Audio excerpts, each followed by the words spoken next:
இந்த நயகரா ட்ரிப்பை மறக்கவே முடியாத அளவுக்கு ஒரு சிறப்பான சம்பவம் நடந்தது. ஸோ கேவ் ஆஃப் வென்ஸ் போயிட்டு நைட்டு ஃபயர் ஒர்க்ஸ் பார்த்தே ஆகணும்னு என் பையன் ரொம்ப ஆடும்.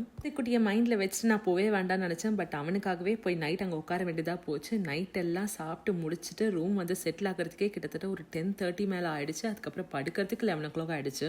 In fact last time fire works ரொம்ப லாங்கராகவே இருந்ததுன்னு சொல்லலாம். டிஃப்ரெண்ட்டான food shapes, burgers, so vegetables எல்லாம் இருந்தது. பட் இந்த தடவை அந்தளவுக்கு இம்ப்ரெசிவாக இல்லை. ஒரு ரேண்டமான ஒரு ஃபயர் ஒர்க்காக இருந்தது, அவ்வளோதான். நைட்டு ரூமில் போய் செட்டில் ஆகி ஒரு 2 ஹவர்ஸ் தான் படுத்துருப்போம். ஒரு 2:30 ஒரு 1 ரேஞ்சில் சரியான சவுண்டு, ரூமில் இருக்கிற அலாம், அதுக்கப்புறம் ஃபோனு ப்ளஸ் ஃபயர் அலாம் எல்லாமே சேர்ந்து கத்த ஆரம்பிச்சிருச்சு. 4 பேருமே சரியான டயர்ட். நாங்கள் இருக்கிறது 4th ஃப்ளோரில். நாங்கள் பொறுமையாக எழுந்து போய் பார்க்கறதுக்குள்ள எல்லாரும் அதை ஃபேக் அலாம் கன்ஃபார்ம் பண்ணிட்டு ரூமுக்கே ரிட்டர்ன் வர ஆரம்பிச்சிட்டாங்க.